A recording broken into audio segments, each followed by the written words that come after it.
काय सांगणार? आज आपण अभिवादन केलेलं आहे हुतात्म्यांना. महाराष्ट्र दिनानिमित्त आज हुतात्म्यांना अभिवादन केलेलं आहे. काय आपली पहिली प्रतिक्रिया आहे?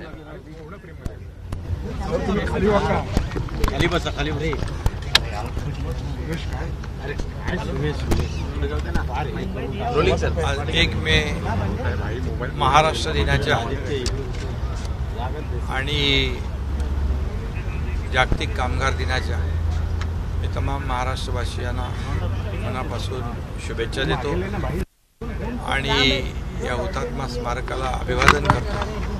106 हुतात्म्याने आपल्या बलिदानाने मुंबईसह महाराष्ट्र मिळवला तो हा दिवस आणि महाराष्ट्रात मंगल कलश आला तो हा दिवस आणि म्हणून मी पुन्हा एकदा हुतात्म्यांना विनम्र अभिवादन करतो. अमृत नोनी गॅस्ट्रिन, अपचन, ऍसिडिटी, गॅस्ट्रबल ह्यापैकी तुम्हाला कुठलाही गॅस्ट्रिक प्रॉब्लेम झाला, उपाय एकच, अमृत नोनी गॅस्ट्रिन. हुतात्मा स्मारकाकडे आल्यानंतर ऊर्जा, प्रेरणा या ठिकाणी लोकांना मिळते. खऱ्या अर्थाने या 106 हुतात्म्यांचं बलिदान, हे बलिदान आम्ही वाया जाऊ देणार नाही. खरं म्हणजे राज्याने देशाला विचार दिले, संविधान दिलं, असा महाराष्ट्र आहे. महाराष्ट्रामध्ये छत्रपती शिवाजी महाराजांचे आदर्श, शाहू फुले आंबेडकर यांचे विचार, या विचारांना पुढे घेऊन जाण्याचं काम महाराष्ट्र करतोय. 65 वर्षाचा मोठा पल्ला गाठला आहे, पण अजून बरंच काही करणं बाकी आहे. आणि गेल्या 2 वर्षामध्ये महाराष्ट्रामध्ये आपल्या सर्वसामान्य लोकांच्या सरकारने अनेक निर्णय, अनेक योजना, अनेक विकासाचे प्रकल्प यांना चालना दिलेली आहे. म्हणून महाराष्ट्राचा सर्वांगीण विकास हाच खऱ्या अर्थाने आमचा ध्यास आहे.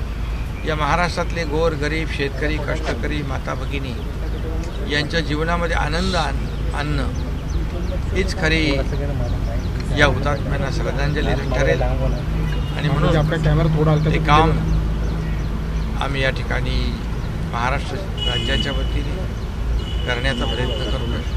पुन्हा एकदा मी तमाम महाराष्ट्रवासियांना, नागरिकांना महाराष्ट्र दिनाच्या आणि जागतिक कामगार दिनाच्या मनापासून शुभेच्छा. सीएम साहेब, महाराष्ट्रानं देशाला एक विचार दिला किंवा देशाला एक दिशा दिली, मात्र याच महाराष्ट्राच्या राजकारणाची भाषा ही कुठेतरी बिघडताना दिसते, त्याचा स्तर खाली जाताना दिसतोय. खरं म्हणजे महाराष्ट्र हा सुसंस्कृत देश आहे. याला पुरोगामी महाराष्ट्राला एक परंपरा आहे.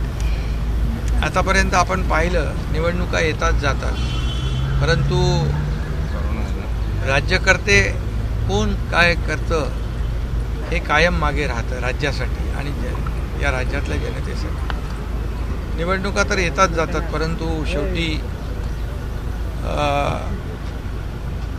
आपली परंपरा आणि जे काय आरोप प्रत्यारोप आहेत त्या परंपरेला कुठेही खंडित न करून देणं हे आपल्या प्रत्येकाचं कर्तव्य असतं. परंतु दुर्दैवाने ही पातळी खालावलेली आहे आणि रोज शिव्याशाप, आरोप या पलीकडे विरोधकांकडून काही ऐकायला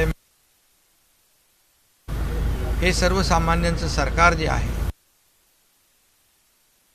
नाही, कारण विरोधकांकडे दुसरं काही आरोपांशिवाय राहिलेलं नाही.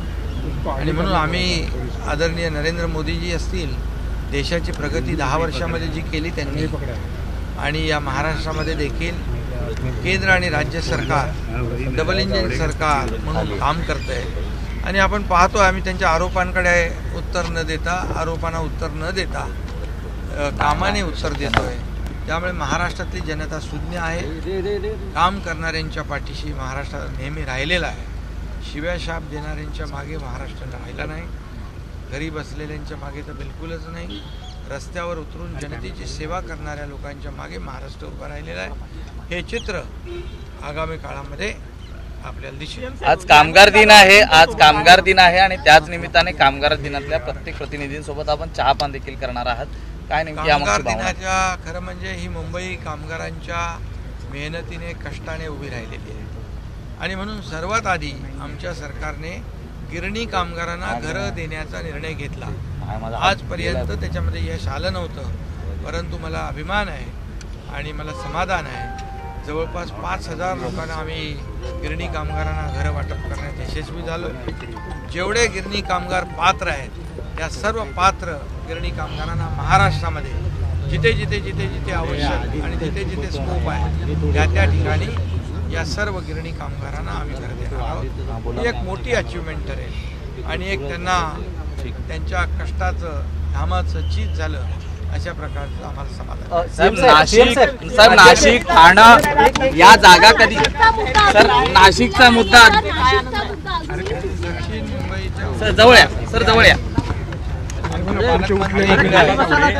त्यामुळे महायुतीच्या जागा ज्या 6 आहेत मुंबईतल्या 6 जागा महायुती जिंकेल अशा प्रकारचा विश्वास मी या ठिकाणी व्यक्त करतो. कारण केंद्रातलं 10 वर्षाचं मोदीजींचं काम, मुंबईवर असलेलं प्रेम, मुंबईला दिलेलं पाठबळ आणि जे बंद पाडलेले जे प्रकल्प, मग मेट्रो असेल, कारशेड असेल, कोस्टल असेल, MTHL असेल, नागपूर मुंबई असेल, हे सर्व प्रकल्प यांना आम्ही चालना दिलेली आहे.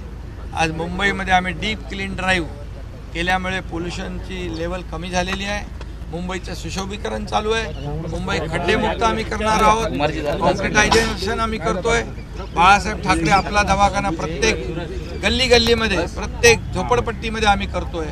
म्हणजे शिक्षण, आरोग्य आणि इन्फ्रास्ट्रक्चर यावर आम्ही फोकस केलेला आहे आणि त्यामुळे मुंबईच्या 6च्या 6 जागा या ठिकाणी महायुती जिंकेल. सर नाशिक आणि ठाण्याबद्दलचा तिढा अद्याप कायम आहे. तो पण आज सर्व तिढा सुटेल आणि तुम्हाला लवकरच बातमी मिळेल.